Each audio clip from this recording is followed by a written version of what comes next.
MT Novel Story. Global Freeze, I Built a Doomsday Safe House. Chapter 751. Siege of Kenot, si Lu Yinghao, na kayang kontrolin ang mga hormone sa kanyang katawan, ay maaaring gawing nakamamatay na lason ang kanyang mga likido sa katawan. Kaya't ang pagpili ni Kenot na lumunin siya ay walang alinlangan na isang malaking pagkakamali sa paggawa ng desisyon. Gayunpaman, sa paghusga sa kanyang malaking sukat, malinaw na hindi ganoon kadaling patayin siya ng lason. Lumiwanag ang mga mata ni Woody, at nakahanap siya ng paraan para harapin si Kanat. At least mapipigilan nito ang lahat na kainin niya. Lu Yinghao, gamitin ang iyong lason para lagyan ng kaunti ang bawat isa sa atin. Sumigaw si Lu Yinghao, naiintindihan. Mabilis siyang tumakbo kay Woody, kinagat ang kanyang pulso, at ibinuhos ang kanyang dugo sa kanya. Ang dugo ay nagiging isang nakamamatay na lason pagkatapos ng kanyang pagbabago. Ang iba ay isa-isa ring dumaan sa prosesong ito. Ngunit kinutya ito ni Kenot. Kung hindi mo kayang lunukan, gamitin mo na lang ang size advantage mo para durugan. Hayaan mo akong tulungan ka. Ang miyembro ng Eclipse na si Yasuhimitsu Sakuraba ay hinawakan ang kanyang kanang pulso gamit ang kanyang kaliwang kamay at itinuon ang espasyo sa larangan ng digmaan kung saan naroon ang lahat. Gravity Release. Sa lalong madaling panahon na ang kanyang kakayahan ay aktibo, ang lahat ay biglang naramdaman na ang kanilang mga katawan ay maraming beses na mas mabigat. Nahihirapan pang ang bumunot ang ilang hindi malamelee type na alien. Gayunpaman, nakakagulat, hindi sila ang pinakamasamang nagkasala. Boom! Isang mahinang tunog ang nagmula sa gitna ng larangan ng digmaan, at ang katawan ni Kenot, na naging isang higanteng asul na painting, ay biglang lumubog sa kailaliman ng lupa. Dam! Anong ginagawa mo? Angal niya. Nang makita ni Woody ang eksenang ito, bigla siyang nagangat ng ulo at tumawa. Ang napakalakas na pagtaas ng gravity ay isang walang pinipiling pag-atake. Para sa gayong behemoth, isa lang itong kalamidad. Ang Daigong Yanjin ay maaaring umangkop sa malakas na gravity sa pamamagitan ng patuloy na ehersisyo. Ngunit hindi ito magawa ni Kenot dahil ang laki at bigat niya sa panahong ito ay lampas sa saklaw ng mga tao. Ang gayong malaking gravity ay naglalagay ng malaking presyon sa kanyang mga panloob na organo. Noon lang napagtanto ni Sakuraba Yoshimitsu na ang Kanat sa kanyang harapan ay hindi maikukumpara kay Daigo Anobo. Sorry, ako. Bago niya matapos ang kanyang mga salita, si Kenot ay sumugod na mula sa kailaliman ng lupa, at pagkatapos ay, crack. Kinagat siya sa kalahati sa bewang. Puno ng pagtataka ang mukha ni Sakuraba Yoshimitsu. Hindi niya inaasahan na hindi siya mamamatay sa kamay ng Tengu Team, kundi sa bibig ng kanyang pansamantalang kakampi. Ito ang katangian ng mga pirata. Hanggat naaantig ang kanilang mga interes, maaari nilang patayin kahit ang kanilang malapit na kamag-anak. Tungkol naman sa pagkamatay ni Sakuraba Yoshimitsu, hindi ito pinansin ng mga taga-Eclipse. Hindi pa sila maaaring mahulog sa mga Tianlong Pirates. Higit pa rito, sa koponan, si Sakuraba Yoshimitsu ay isang maliit na karakter lamang na nirerango sa ibaba. Nagsimula silang mag-away sa kanilang sarili. Ye malamig niyang sabi. Sinabi ni Zumiao, ang mga kaalyado na magkasama dahil sa kanilang mga interes ay magbubunot din ng kanilang mga espada laban sa isa't isa dahil sa kanilang mga interes. Ito ay hindi nakakagulat sa dalawang grupo ng mga kontrabida. Sa sandaling namatay si Sakuraba Yoshimitsu, bumalik sa normal ang gravity field sa pinangyarihan. Nilunok ni Kenot ang katawan ni Sakuraba Yoshimitsu. At ang mga nakakakilabot na sugat na iniwan ni Zhang Yi sa kanyang katawan ay nagsimulang magpakita ng mga palatandaan ng paghilom sa oras na ito. Nanliit ang mga mata ni Woody, maaaring pagalingin ng taong ito ang kanyang sarili sa pamamagitan ng paglunok ng mga dayuhan. Ang biologist na si Meng Sayo ay nasa likuran ng larangan ng digmaan. Bilang isang auxiliary staff, hindi siya maaaring direktang lumahok sa labanan. Ngunit sa oras na ito, ibinigay ang isang propesyonal na pagsusuri. Ang painting mismo ay may napakalakas na kakayahan sa pagpapagaling sa sarili. Mag-ingat, huwag mo na siyang pakainin. Gayunpaman, kahit na mahirap para sa kanila na makaisip ng paraan para patayin ang super prehistoric monster na ito na maaaring lumabas sa lupain. Sa larangan ng digmaan, may ganap na inisyatiba si Kenot. Para siyang dulo ng sibat na sumusugod sa larangan ng digmaan. Ang mga pirata sa likod niya ay umasa sa kanya upang salakayin ang koponan ng Tengu. Ang mga tropa ni Kurosawa ay naglabas din ng mga kanya ng kamay at sinupil ang pangkat ng Tengu mula sa malayo. Shi Guangming, iniiwan ko sa iyo ang sniper sa kabilang panig. Sigaw ni Woody. Roger yan. Itinaas ni Chi Guangming ang kanyang kakaibang itim na sniper rifle at itinutok sa malayo ang mga tropa ni Kurosawa Akira. Agad na nakahanap si Kurosawa Akira ng bunker para takpan ang kanyang katawan. Ang dalawang sniper ay nagpigil sa isa't isa, at ni isa sa kanila ay walang nang ahas na ipakita ang kanilang mga ulo ng madali. Dahil ang buhay at kamatayan na labanan sa pagitan ng mga sniper ay tumatagal lamang ng isang sandali. Ngunit ang frontal battlefield ay nagambala na ni Kenot. Let me try to deal with him. Ang eksperto sa mga pampasabog na si Ye Jikang ay nagtatago sa dilim, ang kanyang kanang kamay ay nakadiin sa lupa. Ang kanyang kakayahan, time bomb, ay kayang gawing isang malakas na bomba ang lahat ng mahawakan niya. Dahil nakatago si Kenot sa ilalim ng lupa, mahirap para sa iba na tamaan siya. Kaya nagsimula siyang maglagay ng malalaking halaga ng mga pampasabog sa ilalim ng lupa. Ang taong tunay na kayang makipagkompetensya kay Kenot sa frontal battlefield ay isang pag-iral na hindi inaasahan ng sinuman. Kung Sheng. Ang kanyang kakayahan ay forged steel na maaaring gawing pinakamatigas na metal ang kanyang katawan. Sa makatuwid, mayroon siyang mga kakayahan sa pagtatanggol na higit sa tao, at bilang isang pinahusay na dayuhan, napakalakas din niya. Ang mga katangian ng mga kakayahan na ito ay ginagawa siyang pangunahing puwersa sa pagkaantala ng Kenot ng direkta sa larangan ng digmaan. Ang malaking asul na katawan ng Peteng ay lumabas sa lupa at mabangis na inatake si Woody. Si Kung Sheng naman ay agad na tumayo sa harap ni Woody. Ang kanyang mga braso ay mahigpit na binabantayan sa kanyang harapan, at pilit niyang hinarang ang atake ni Kaut. Bilang isang fighting master, alam niya kung paano gawin ang kanyang katawan na makatiis sa pinakamaliit na epekto. Boom! Nahirapan niyang nilabanan ang impact ni Kenot, ngunit itinapon pa rin pagkatapos ng ilang sandali. Ngunit ang kanyang katawan, na naging flexible metal, ay mabilis na natunaw ang kapangyarihang ito na parang likido, kaya hindi siya nagdusa ng maraming pinsala. Nahuhulog ang anino sa mga tinak.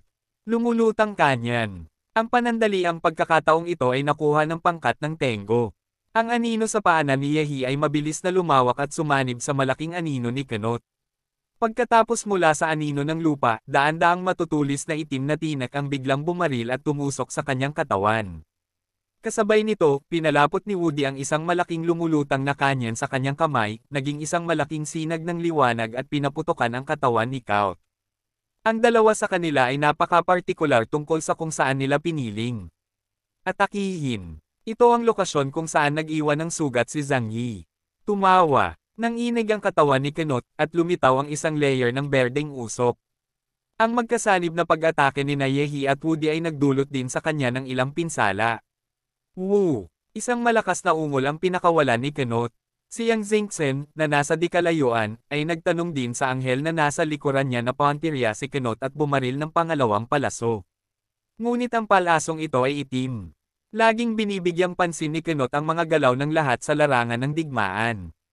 Binaril lang siya ng batang babae ng isang arrow na nagdulot ng halos zero damage. Ngunit ang itim na arrow na ito ay nagbigay sa kanya ng hindi kilalang tanda. Nagpasya siyang huwag lumaban gamit ang kanyang katawan, ngunit mabilis na sumisid sa ilalim ng lupa. Ang itim na arrow ay hindi nakuha, ang ekspresyon ni Yang Zhengzhen ay kalmado, walang anumang pagkawala. Chapter 752. Kuito-san and Shanchai. Magkasabay na umatake sina Woody at Yehi, na nagdulot ng kaunting pinsala sa kanat, ngunit hindi ito sapat upang mapagpasyahan ang tagumpay. Dahil dito ay lalo pang na-stress ang dalawa. Kung si Kenot ay hindi malubhang nasugatan ni Zhang Yi, sila ba talaga ang nanalo sa kanila? Siya ay karapat-dapat na maging kapitan ng Pirata Regiment na gumagala sa dagat, at hindi siya dapat maliitin.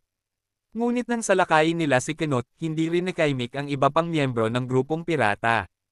Ang tanging paraan ng pag-atake ng mga minions ay mga baril at ordinaryong mga kanya na nakadikit sa balikat. Ang mga bagay na ito ay hindi man lang makalusot sa depensa ng uniforme ng labanan, maaari lamang silang magdulot ng ilang interference.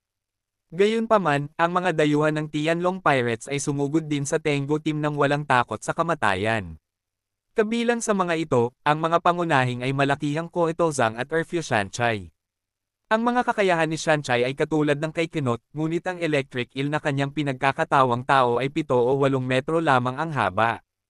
Ang Mad Ulash at Maesla na balat ay hindi mukhang isang santukan master. Ngunit ang electric arc na naspray mula sa kanyang bibig ay maaaring tumagos ng daan-daang metro ng espasyo. Chainhand ang mga braso ni Quatosan ay nagiging dalawang malalaking kadena na bakal na maaaring gamitin sa parehong offensiba at defensiba. Ang haba ng kadena ay maaaring umabot sa 500 metro. Sa dulo ay isang malaking bakal na tinak. Habang iniindayog niya ito, sumasayaw ito sa hangin na parang dalawang higanteng ahas. Ang isang bahagyang pag-indayog ay maaaring magdulot ng malaking pinsala. Kasabay nito, ito rin ay isang napakalakas na paraan ng pagtatanggol. Ang mga bala na pinaputok ng pangkat ng Tengo ay napabalik lahat ng mga kadena. Habang ang dalawa ay sumali sa larangan ng digmaan at bumuo ng isang triangle formation kasama si Kenot, ang koponan ng Tengo ay nakatagpo ng pagtaas ng presyon mula sa harapan. Boom! Sa wakas ay inayos ni Yejikang ang kanyang hanay ng minahan. Gamit ang lupa bilang daluyan, ipinamahagi niya ang kanyang mga supernatural na bomba sa bawat sulok ng larangan ng digmaan. Daan-daang bomba ay sapat na upang ang mga pirata ay uminom ng isang palayok. Gagamit ako ng mga bomba para sirain ang kalupaan at pipilitin na lumitaw ang piting at electric eel. Paglabas ng mga ito, umatake ka kaagad. Sabi ni Yejikang sa mga miyembro ng team. Roger yan. Ang lahat ay nagbigay din ng mga tiyak na sagot. Tahimik na nakinig si Yang Xingchen sa tunog sa headphones.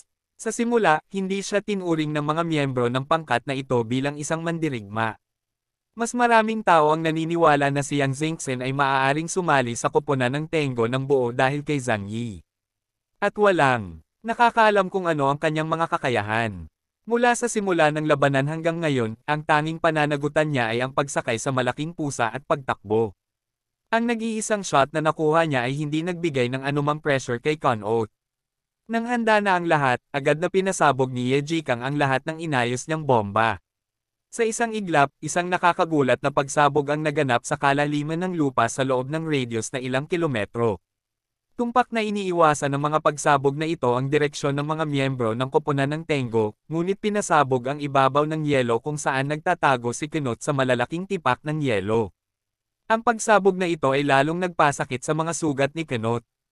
Napaungol siya at tumambad ang malaki niyang katawan. Sunog! Umungol si Woody, at itinoon ng lahat ang kanilang firepower kay Kanat. Origin Bomb, Floating Cannon, Shadow Killing Technique. Mahigit 100 pag-atake ang tumama sa lokasyon ni Kaut. Nakita ni Kenot ang eksenang nasa harapan niya, at sumilay sa mga mata niya ang galit. Sa hindi inaasahang pagkakataon, siya, ang kapitan ng ika-4 na dibisyon ng Tangtang Tianlong Pirates, ay mabubuli ng isang grupo ng mga kampon dito. Kung ito ang kanyang home court, lahat ay papatayin niya. Oo, ang kanyang pangunahing larangan ng digmaan ay ang karagatan. Doon, kahit na may super battleship ang kalaban, ito ay walang awa niyang tatalikuran. Tamang-tama, pagkarating ng piting sa lupa, ang pagiging epektibo ng labanan nito ay lubos na mababawasan. Sa kritikal na sandali, tumayo si First Officer Ketozang sa harap ni Kenot. Ikinumpas niya ang kanyang mga braso, at ang dalawang malalaking kadena na bakal ay pilipit at sumayaw na parang mga ahas sa dagat. Bitek! Hindi mabilang na mga bombang pinanggalingan ang pinatalbog ng mga kadena na bakal, at naglipad sa kung saan-saan. Ang electric eel na binago ni Shanchai ay nakahiga sa katawan ni Kenot, bumaril ng high voltage current mula sa kanyang bibig, na humaharang sa lumulutang na kanyon at pamamaraan ng pagpatay ng anino. Ang dalawang estranghero sa tabi ng Kenot ay mga nangungunang manlalaro din. Dahil sa kanilang presensya, naging mas mahirap para sa Tengo team na patayin si Kenot. Sa sandaling ito, si Yang Xingchen, na malamig na nanunood sa lahat, ay kumilos muli. Itinaas ng Suref sa likod niya ang kanyang pana at naglagay ng palaso.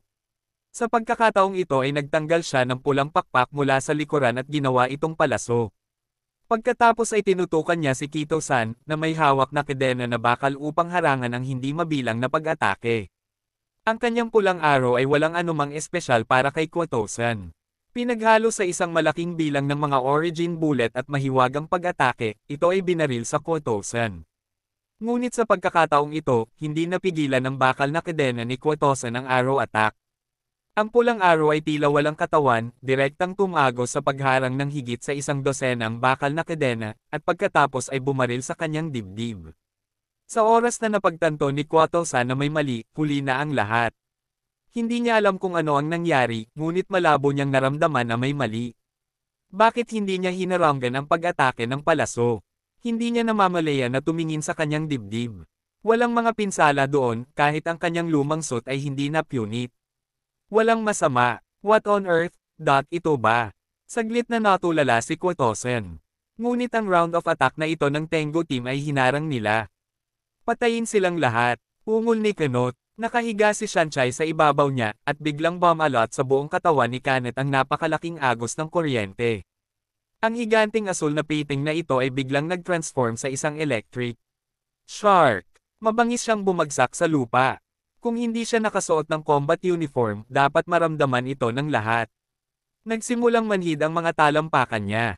Kahit na sa pamamagitan ng makapal na layer ng snow, ang pakiramdam ng mataas na boltahe na kasalukuyang ay partikular na halata. Pagkaraan ng ilang sandali, sumugod si Kenot mula sa lupa kasama si Shanchai. Sa pagkakataong ito ay Woody pa rin ang target. Dahil sa mga taong ito, si Woody lang talaga ang nanakit sa kanya. Malaking kuryente ang bumalot sa ibabaw ng katawan ng asul na piting, at pagkalapit lang dito ay tumindig ang mga balahibo sa katawan ni Woody. Bagamat ang combat uniform ay isang produkto ng precision technology, hindi ito maaaring ganap na ma-insulated dahil naglalaman ito ng iba't ibang mga electronic device at nangangailangan ng maraming function. Kung nakuryente si Woody sa pagkakataong ito, direkta siyang papatayin nito. Sa kritikal na sandali, si Kung Sheng ang muling humakbang. Siya na lang ang santukan alien na natitira sa team. Siya lang ang makakaharang sa pag-atake ni Kenot. Ngunit nang tumayo si Kung Sheng sa harap ni Kanet, isang kislap ng saya ang sumilay sa mga mata ng marahas na Kanet. Ikaw ang gusto kong patayin, bastard. Hanggat napatay ang Tin Man, ang natitirang alien ay maaari pa rin niyang manipulahin. Boom! Pumihit si Kenot sa ere at tumalon sa ere na parang balina na tumatalon palabas ng dagat.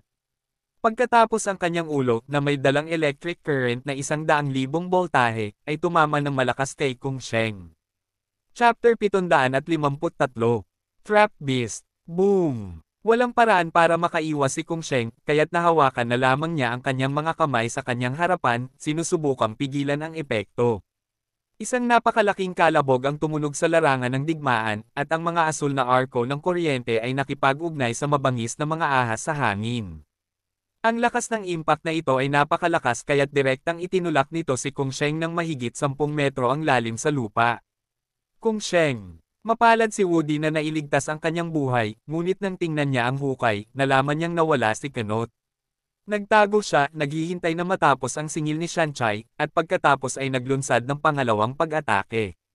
Ngunit si Kung Sheng, ang dating matapat na tao ng Black Robe Team, ay pinutol sa dalawang bahagi ang kanyang katawan, at kasing itim ng isang piraso ng karbon. Sa huli, hindi pa rin niya nakayanan ang pinagsamang pag-atake ni Kanet at Shanchai.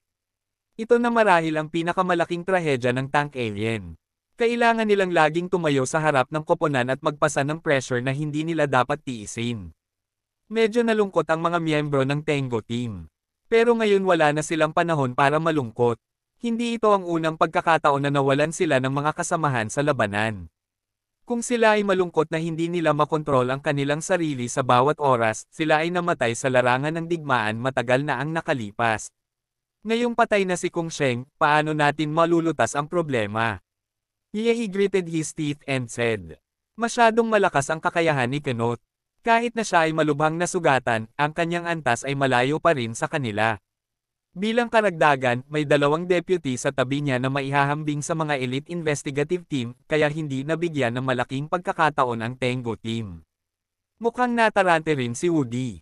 Sa orihinal, mayroong 2 nangungunang uri ng pagpapahusay na dayuhan sa configuration ng kanilang koponan. Gayunpaman, ang Tianlong Pirates ay nakipagtulungan sa Eclipse at ang kanilang lakas sa pakikipaglaban ay lumampas sa kanilang inaasahan. Sina Zhang Yi, Bailey Changqing at Liang Yu, ang 3 pangunahing kapangyarihang panlaban ay nakapaloob lahat. Ano ang kanilang gagawin? Walang ibang paraan kundi ang lumaban hanggang kamatayan. Ngunit ang pinakamasamang bagay ay nagsimula pa lamang. Sa bundok kung saan lumitaw ang Eclipse Moon, si Jinguji Seiichiro ay naantala ni Zhang Yi ng mahabang panahon at kinailangan niyang gamitin ang kanyang sarili para protektahan si Takeuchi Mayumi. Ngunit biglang sumili ang isang nakakalokong ngiti sa kanyang mga labi. Tapos na, bulong niya dito. Sa susunod na sandali, tumalon siya gamit ang kanyang Shikigami at sumali sa larangan ng digmaan sa ibaba. Ang ganitong eksena ay malinaw na nakita ni Zhang Yi. Biglang naningkit ang mga mata ni Zhang Yi. Talagang sumuko na siya sa pagprotekta kay Miko. Dalawa lang ang posibilidad. Ang isa ay na ang mangkukulam ay nawala ang halaga ng kanyang pag-iral, ang pangalawa ay nakatago na ang mangkukulam sa tuktok ng bundok. Walang pag-aalinlangan na itinaas ni Zhang Yi ang kanyang baril at itinutok ito sa mangkukulam na nakasuot ng itim na cotton robe sa tuktok ng bundok. Ngunit sa pagkakataong ito, hindi nagpakita ng kahit katiting na pag-aalala ang Phoenix Academy ren sa kanyang mukha. Sa halip, inilabas niya ang isang malaking bilang ng Karma Fire Crow sa kanya na may mapanuksong tingin sa kanyang mukha. Ang mga uwak sa buong kalangitan ay sumugod sa kanya sa napakaraming bilang at nagawa nilang lunukin si Zhang Yi sa isang iglap. Hinayla pa rin ni Zhang Yi ang gatilyo sa kanyang kamay. Matapos barilin si Mayumi Taikuchi, isang layer ng puting usok ang lumitaw na may putok at pagkatapos ay dahan-daang nahulog sa lupa ang isang alindog na gawa sa puting papel. Siyempre hindi hahayaan ni Jinguji Seiichiro si Zhang Yi na pangunahan siya sa ilong. Habang nakikipaglaban si Zhang Yi kay Phoenix Engine, ginamit niya ang spell para gawing dummy si Mayumi Taikuchi. At ang tunay na Mayumi Taikuchi ay maaaring inilipat niya sa isang ligtas na lugar. Nasaan na? Agad na gumamit si Zhang Yi ng space shuttle upang maiwasan ang pag-atake ng mga uwak, habang ang kanyang mga mata ay gumagala sa larangan ng digmaan sa ibaba. Napakaraming tao, may mga tao sa lahat ng dako, at ang lupa ay natatakpan ng mga bangkay. Dapat ay nasa battlefield si Mayumi Taikuchi, kung hindi ay hindi may lalapat ang kanyang kapangyarihan sa Phoenix Engine. Kaya lang, si Zhang Yi ay walang kakayahang makita ang lahat, at ngayon ay hindi niya mabilis na mahanap kung saan nagtatago si Mayumi Taikuchi. At kapag nawala ang paghihigpit na ito, magtatapos ang Phoenix Engine at Jinguji Seiichiro. Sa sandaling pumasok sila sa larangan ng digmaan sa ibaba, magkakaroon sila ng malaking epekto sa buong sitwasyon ng labanan. Alam ni Phoenix Yuanren na hindi maaaring patayin si Zhang Yi sa maikling panahon. Kaya pinili niyang patayin muna ang mga miyembro ng Tengo. Papatayin ko muna ang babae mo. Tingnan natin kung anong gagawin mo. Phoenix Academy ren ay ngumiti ng buong tapang at tumalon mula sa asol na ibon. Napakalinaw ng kanyang target, si Yang Xingchen ang nakasakay sa wawak. Ang kanyang ulo ay nahulog pababa, ganap na sa libreng pagkahulog, tulad ng isang cannonball. Sa sandaling ito, hinarap ni Zhang Yi ang pinakamalaking krisis mula noong labanang ito. Kahit na kaya niyang protektahan si Yang Xingchen, sa ganitong out of control na sitwasyon, ang buong Tengu team ay mamamatay. Ngunit sa oras na ito, ano ang ginagawa ni Zhang Yi? Talagang tumatawa siya. Ang mga sulok ng kanyang bibig ay nagtaas ng isang malawak na arko, at siya ay ngumiti ng maliwanag. Salamat sa pagtulong sa akin sa mga multiple choice na tanong. Noong una, nagdadalawang isip pa siya kung gagamitin ang planong iyon. Ngunit ngayon na wala akong pagpipilian, ito ay naging pinakamahusay na pagpipilian. Puno ng kabaliwan ang mga mata ni Phoenix Yuanren. Gusto niyang sirain ang pananampalataya ni Zhang Yi gamit ang sarili niyang mga kamay at patayin ang mahahalagang tao sa paligid niya. Ang panunood ng isang taong nawalan ng pag-asa at nag-collapse ang pinakagusto ni Phoenix Yuanren. Napansin ni Wawa ang pagbagsak ni Phoenix Yuanren mula sa langit. Dumating siya na may kasamang libu-libong uwak ng apoy ng karma, tulad ng mga alakdan mula sa langit. Ang langit ay napuno ng mga uwak ng apoy ng karma na naglalabas ng nakakatakot na mga panaghoy. Ang ganitong eksena ay parang sinunog ang buong lupa sa lupa. Meow! Napasigaw si Wawa sa takot, at tumindig ang kanyang balahibo. Hindi maiiwasan ang ganitong eksena kahit sa bilis nito. Gayunpaman, sa susunod na sandali, isang pamilyar na hininga ang lumitaw sa tabi nito. Di bale, biglang lumiwanag ang mga mata ni Wawa, at ang kanyang mukha ay nagpakita ng kaginhawaan. Dahil boses iyon ni Zhang Yi. Isang hakbang pasulong si Zhang Yi at gumamit ng espasyo para direktang mag-shuttle sa Wawa at Yang Xingchen. Pagkatapos sa harap ni Phoenix Yuanren, umusad siya gamit ang isang kamay. Gate the Dimension. Matagal na niyang hindi ginagamit ang kakayahang ito. Ang tarangkahan ng dimensyon, maaaring dumaan ng isang panig. Ang kawalan nito ay mayroon itong isang nakapirming posisyon at maaari lamang ipagtanggol laban sa mga pag-atake mula sa isang panig na hindi nakakatulong sa malapit na labanan. Ang kalamangan ay na ito ay sumasaklaw sa isang malaking lugar at ang kanyang kapangyarihan sa depensa ay nasa pinakamataas na antas. Halimbawa, sa pagkakataong ito, ang dimensional gate ni Zhang Yi ay sumasakop sa isang lugar na 500 metro sa radius. Masyadong mabilis na nahulog si Phoenix Inanren. May napansin siyang masama, ngunit sa impormasyong ibinigay sa kanya ng taong iyon, walang binanggit ang kakayahang ito. Hindi niya maisip na hahayaan talaga siya ni Zhang Yi, ang undead, na makapasok sa kanyang sariling space world. Dahil kapag ginawa iyon ni Zhang Yi, hindi na niya magagamit ang ganap na depensa ng dalawang kaharian para bawasan ang sarili niyang safety factor. Ngunit eksaktong ginawa iyon ni Zhang Yi. Ang Phoenix Academy Ren at Crow Crow ay direktang lumubog sa magkaibang dimensional na espasyo ni Zhang Yi. Agad niyang isinara ang pinto sa dimensional space. Tuwang-tuwang tiningnan ni Yang Zengchen si Zhang Yi, Kuya Zhang Yi.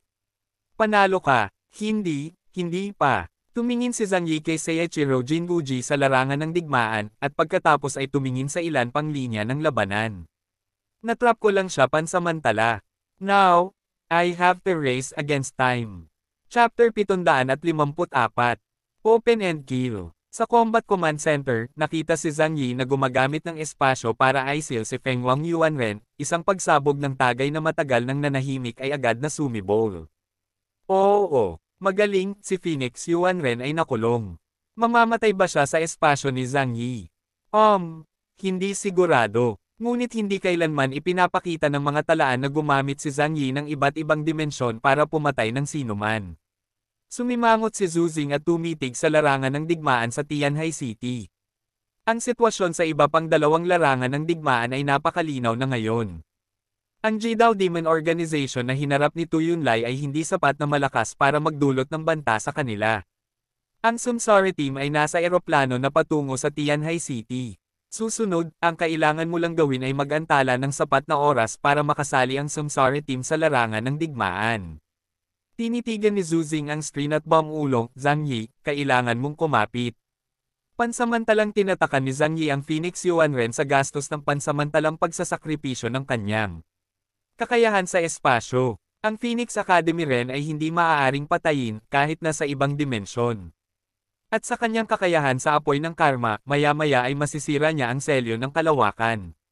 Sa oras na iyon, ganap na hindi magagamit ni Zhang Yi ang kakayahan ng iba't ibang dimensyon sa maikling panahon. Ngunit ngayon, hindi bababasa ngayon, ang tanging alien sa antas ng kapitan sa buong larangan ng digmaan ay ang kanyang sarili. Buksan, patayin. Napakahirap para kay Zhang Yi na patayin si Phoenix Yuanren, ngunit mas madali para sa kanya na patayin ang susunod na estranghero. Ang unang target na pinuntiryan niya ay natural na ang pangalawang in-command ng Eclipse Organization, si Jinwuji Seiichiro. Sa oras na ito, si Jinwuji Seiichiro at ang kanyang Shikigami ay malapit nang sasalakayin ang mga miyembro ng pangkat ng Tengo. Ngunit sa sumunod na sandali, napansin niya ang isang kakilakilabot na intensyon na pumatay sa kanya. Si Jinwuji Seiichiro ay tumangala sa takot at nakita si Zhang Yi na nakatitig sa kanya sa hangin.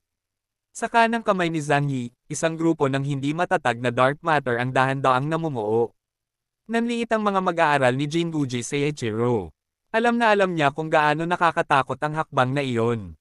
Maging si Kenot ay malubhang nasugatan.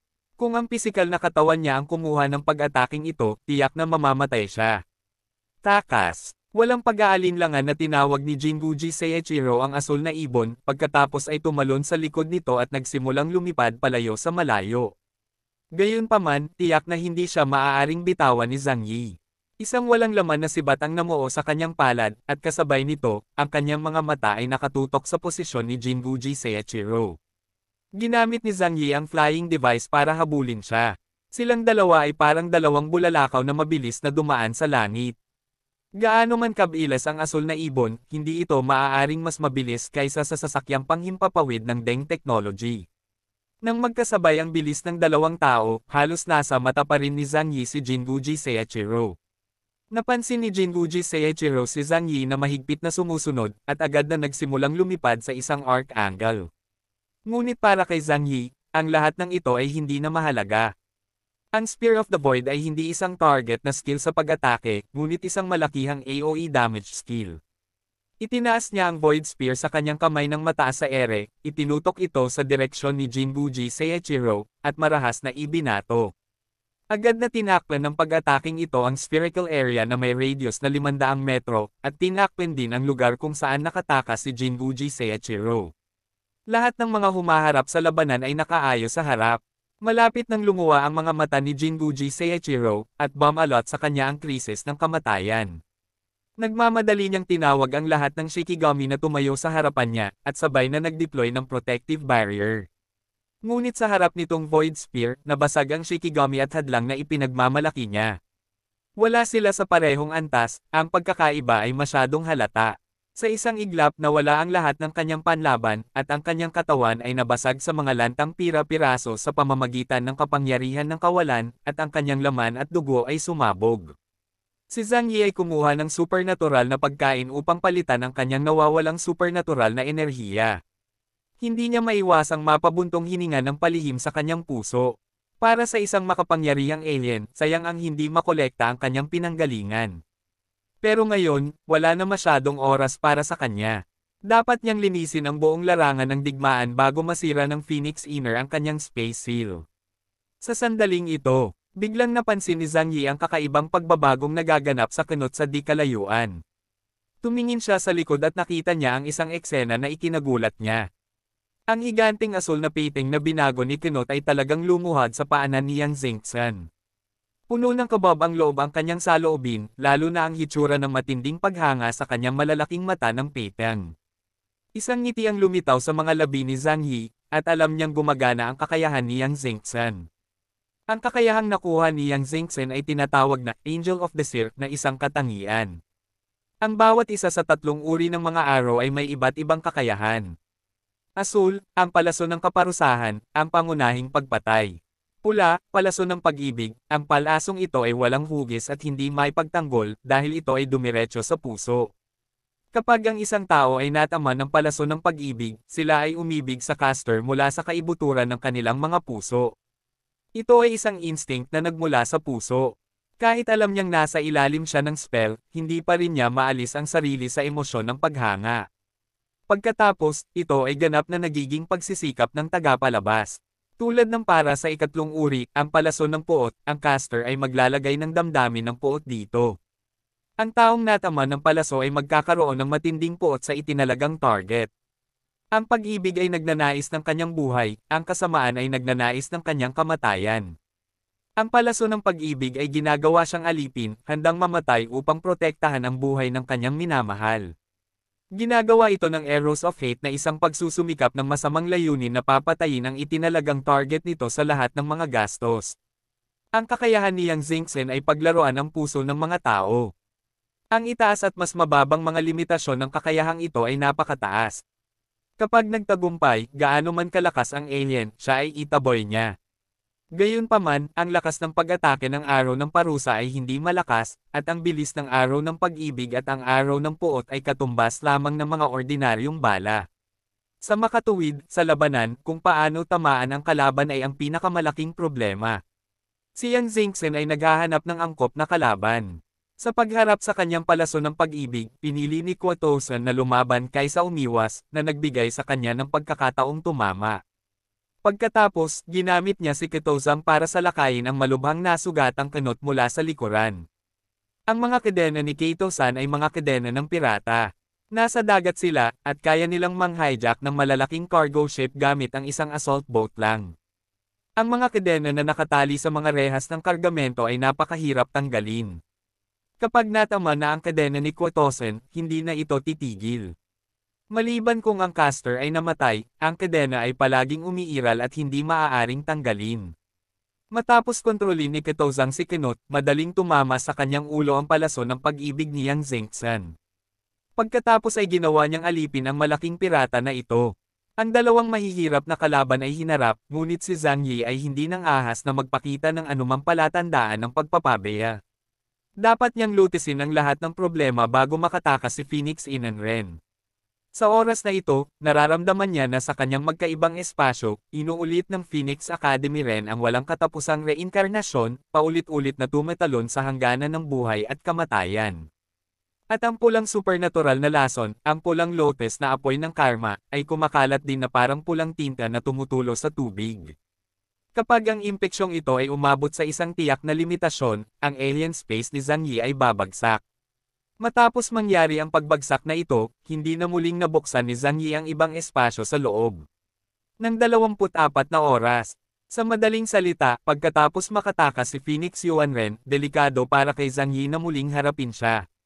Sa makatuwid, dapat niyang patayin ang lahat ng mga kalaban sa labas upang ang buong koponan ng Tengo ay malaya ang kanilang mga kamay upang harapin ang Phoenix Engine Kai. Chapter 755. You are really hard to kill. Matapos agad na patayin ni Zhang Yi si Jinguji Seiichiro, tumingin siya sa dalawang independenteng larangan ng digmaan sa malayo. Ang labanan sa pagitan ni Bailey Changqing at Dagong Yanjin ay marahas at madyogo. Ang dalawang master ng hand-to-hand combat sa Strength Department ay ganap na kasali sa life and death na labanan. Matapos kunin ang number 5 compound, ang lakas ni Bailey Changqing ay tumaas ng husto, na nagpapahintulot sa kanya na supuin ang dakilang gawain ni Yanjin upang lumaban. Gayunpaman, ang depensang kapangyarihan ni Dagong Yanjin ay parehong kamangha-mangha. Bagamat siya ay nabugbog ng husto, walang nasugatan. Kahit na scratched sa pamamagitan ng pininturahan halberd ni Fang Tian, mayroon lamang isang layer ng mamantika taba, ngunit walang mga daluyan ng dugo na sumabog. Kung magpapatuloy ng ganito ang laban, kahit na manalo si Bailey Changqing sa laban na ito, malalagay sa panganib ang sarili niyang buhay dahil sa sobrang overdraft ng lakas. Inilabas ni Zhang Yi ang kanyang nakakagulat na malaking sniper rifle, si Lei Shu, at tinitigan si Dagong Yanjin, na ilang kilometro ang layo. Si Dagong Yanjin ay nasa bingit na ng buhay at kamatayang krisis. Sa sandaling ito, galit na galit ang kanyang isipan na nagbabala na may senyales ng kamatayan. Tumakas. Isa lang ang nasa isip niya sa mga oras na ito, at iyon ay kailangan niyang tumakas, kung hindi ay tiyak na mamamatay siya. Gayunpaman, hindi kailanman bibigyan siya ni Bailey Changqing ng pagkakataong ito. Si Bailey Changqing, na ang buong katawan ay nasusunog sa pulang dugo, ay hawak ang pininturahan na halberd ni Fang Tian sa kanyang likod na kamay, at ang kanyang ekspresyon sa mukha ay naging kasing bangis ng isang masamang multo dahil sa epekto ng gamot. Ang kanyang galit na pag-atake mula sa harapan ay hindi nagbigay kay Dagong Yanjin ng pagkakataong huminga. At ang pag-atake ng kulog ni Zhang Yi ay nailok na ang kanyang mga vital point. Boom! Ang Thunderbolt ay gumawa ng isang nakakabasag na dagindong sa lupa, at mula sa layo na ilang kilometro, isang pilak na bala na nakabalot sa napakalakas na kapangyarihan ng kalawakan ay dumating sa harapan sa isang iglap. Ang mukha ni Dagong Yanjin ay agad na namutla, at pagkatapos ay nagpakawala siya ng nakakadurog na alulong. Ang tunog na ito ay malinaw na maririnig ng lahat kahit na ilang kilometro ang layo. Hindi nila alam kung ano ang nangyari kaya napasigaw ang malakas na Nien Yokozuna na iyon ang napakasakit. Ang mga nandoon lang ang nakaintindi sa nangyari. Tiningnan ni Bailey Changqing ang dagwang ibabang bahagi ng katawan ni Dagong Yanjin, at hindi niya maiwasang mapatitig sa gulat, at sa parehong oras, hindi niya namamalaya na tinakpan ito ng isang kamay. Ang ganitong uri ng sakit ay maaaring maramdaman ng sinumang tao. Tumayo si Zhang Yi sa hangin at malamig na sinabi, gaano man kalakas ang iyong depensa, hindi mo ito masanay sa puntong iyon, tama. Bagamat saglit na natigilan si Bailey Changqing, hindi niya pakakawalan ang magandang pagkakataon dahil nakaranas siya ng maraming laban. Dinala niya ang pininturahan na halberd ni Fang Tian at sumugod sa harap ni Dagong Yanjin, at pagkatapos ay nilaslas gamit ang malaking talon ng halberd ng malakas. Paf! Ang talon ng halberd ay tumama sa kanyang makapal na leeg, bumaon ng malalim dito sa halip na direktang kumpletuhin ang ulo ng kwago. Umapaw ang isang malaking bola ng puting grasa na may halong dugo. Nataman man si Dagong Yanjin sa leeg, hindi siya agad namatay. Sa halip buong lakas niyang ikinapit ang talon ng halberd gamit ang kanyang mga kalamnan, pagkatapos ay itinulak ang pininturahan na halberd ni Fang Tian at nagsimulang tumakas. Ang hirap pumatay. Kumunat ang noo ni Zhang Yi at sinabing, ang ganitong uri ng dayuhan na nakatuon sa pagsasanay sa katawan, pagkatapos maabot ang isang mataas na antas ng paglilinang, ang kanyang kapangyarihan sa pagtatanggol ay talagang kamangha-mangha at napakahirap patayin. Gayunpaman, mabilis siyang nag-reload ng tiyak at muling nagpuntirya. Boom! Nakatutok ang putok sa baluktot ng kanyang tuhod. Sa isang putok, isang malaking butas ang natanggal sa kanyang tuhod, at siya ay nahulog sa lupa sa takot. Hinabol siya ni Bailey Changqing, tulad ng isang matigang magkakatay na humahabol sa naghihingalong alagang baboy. Pumunta ka sa impyerno. Tumalon siya, hinawakan ang euphorbia sa magkabilang kamay, itinutok ito ng husto sa likod ni Dagong Yanjin, at isinubsob ito. Path! Bumaon ang katawan ng halberd sa katawan ni Dagong Yanjin. Pero nagpupumiglas pa rin siya.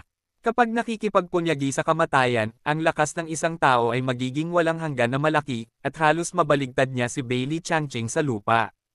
Mabilis na pinalitan ni Zhang Yi ang kanyang bala sa di kalayuan at binaril siya sa kabilang binti. Ang mga paa ni Dagong Yanjin ay nabali at ang kanyang katawan ay may galos, ngunit umasa siya sa kanyang malakas na kalooban upang suportahan ang kanyang sarili at tumakbo sa malayo. Team Leader, nasaan ka? Bakit hindi mo ako tulungan? Umungol si Dagong Yanjin. Ang hitsura ni Zhang Yi ay naging sanhi ng labanang ito na mayroon pa ring pagkakataong bumalik na ganap na walang pag-asa. Mabilis na laban, hindi ko mabitag si Phoenix Yuan Ren ng masyadong matagal. Pinaalalahanan ni Zhang Yi ang Bailey Changqing Road. Naramdaman na niya na hindi magtatagal ang kanyang alien space. Si Bailey Changqing ay medyo nababalisa sa oras na ito. Bakit ba ang hirap patayin ng Moldita na lalaking ito? Nang siya ay nahihirapan, biglang tumingin siya sa mahusay na manggagawa, si Yan Yanjin, na bumagsak sa lupa at isang ideya ang pumasok sa kanyang isipan. Agad niyang napagpasyahan, hinawakan ng dalawang kamay ang pininturahan na halberd ni Fang Tian, at humabol patungo kay Dagong Yanjin na parang kidlat. Ang halberd ay parang mahabang hangin, at ang dulo ng halberd ay kumikinang na may mahinang liwanag. Matapos maabutin si Dagong Yanjin, sinaksak niya ang malaking halberd mula sa likod ni Dagong Yanjin. May matandang kasabihan na ganito gaano man kalakas ang lalaki, malambot ang bituka. Ipininta ni Fang Tian ang halberd mula sa labas papasok, bumaon ng malalim sa katawan ni Dagong Yanjin. Kahit na ang ulo ng halberd ay hindi na nakikita, at ang baras ng halberd ay lumubog sa katawan ng higit sa kalahating metro. Ginamit ni Bailey Changqing ang lahat ng kanyang lakas para kunin siya na parang scorer. Isang matinis na sigaw ang lumabas sa bibig ni Dagong Yanjin. 2 beses siyang nakipaglaban sa hangin, ayaw at desperado. Ang kanyang sigla ay lubhang matibay, at kahit na siya ay natagos ng ganito, hindi pa rin siya namatay. Tiningnan ni Bailey Changqing ang mga butas sa kanyang katawan at paulit-ulit itong sinaksak. Siya ay may 7 butas, at lahat sila ay pinagsasaksak. Matapos pahirapan ng daan-daang beses, nawala ng hininga ng buhay si Dagong Yanjin. Napabuntong hininga si Bailey Changqing at naisip tunay na epektibo ang gawain ni Zhang Yi. Itinulak niya sa lupa ang pininturahan na halberd ni Fang Tian. Nakasabit dito ang patay na parang asong katawan ni Dagong Yanjin, at damaloy ang dugo sa flagpole, na nagbabad sa malaking lugar ng nyebe. Sa kabilang panig, iniisip ni Yang Zhengzhen ang mga salita ni Zhang Yi sa kanyang isipan. Napagtanto niya na bagamat pabor sa kanila ang sitwasyon ng digmaan, hindi pabor sa kanila ang sitwasyon. Sa sandaling makatakas ang Phoenix Academy ren mula sa bitag, dapat nilang labanan ang isang figure na antas ng kapitan na walang special na kakayahan ni Zhang Yi. Kailangan nating mahanap yan, Miko. Alam niya na ang malaking bahagi ng lakas ni Phoenix Inner ay nagmula sa kapangyarihan ng dalagang dambana. Lumapit si Meng Sayo at sinabing, ipaubaya mo na lang sa akin ang bagay na ito. Pinalawak niya ang field ng aerial photo. Sa kanya bilang sentro, ang lahat ng paggalaw sa loob ng 3 kilometrong radius ay malinaw niyang nakita. Hindi nagtagal ay nakita niya kung saan nagtatago si Mayumi Takeuchi. Itinuro niya ang isang container area sa di kalayuan, ang Chaoyu Harbor. Siya at ang isang alien mula sa Eclipse ay nagtatago doon.